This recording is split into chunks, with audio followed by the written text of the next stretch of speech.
Welcome to Drive Your Journey. I'm your host, Fred Arnold. Boy, we all need help in life. So I'm going to bring in experts that can give ideas and inspiration to help your journey and help drive you to excellence in life. And today I'm joined by a wonderful human being, Nicole Stinson. Nicole Stinson is a real estate professional, also working on a fantastic book on My Truth. Welcome. Yes, thank you.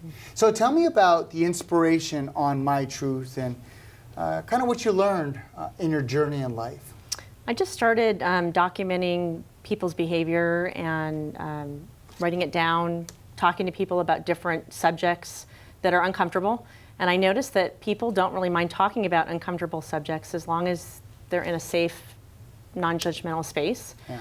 And just started documenting those pages. And during all of that, with discovering that, I learned a lot about myself.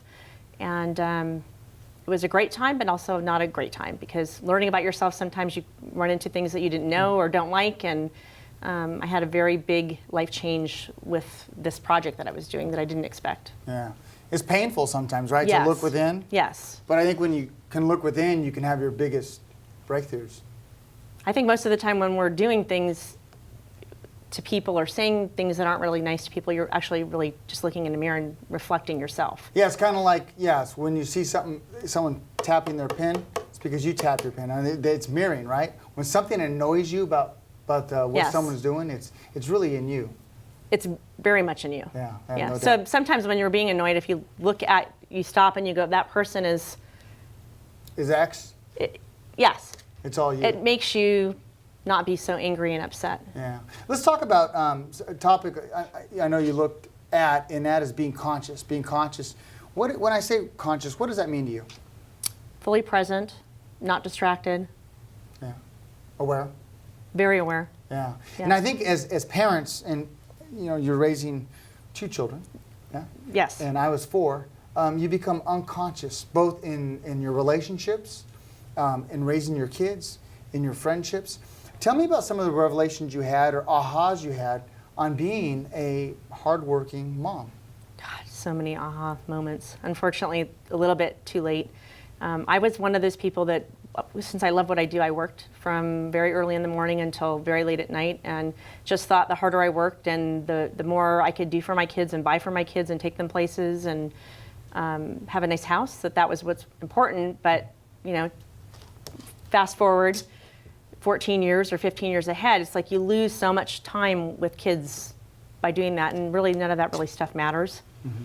And so that's, I had those moments where, God, why didn't I get my hair wet when we went to Maui? Why did I run back to the room and take that call and was in the room for 3 hours working on that file? Mm-hmm. It's just, I think, made me realize that I'd rather do 40 transactions rather than 80 mm-hmm. and make less money, but just really enjoy life, because who wants to work their whole life? And there's more to feeling successful and happy than work. Yeah. What were some of the biggest, I would say, key takeaways to this, or maybe you could tease us a little bit on the book, some of the ahas or chapters that you share in the book? Well, one of them, unfortunately, was me wanting a divorce after 26 years of marriage, mm-hmm. Which, again, this whole project was such a positive forward motion for me, and it just, I learned a lot, I'm not happy, and it was more myself. Mm-hmm. And so I sort of took the My Truth thing that I was doing, and it became a very unkind way to study truth and to express truth. Mm-hmm.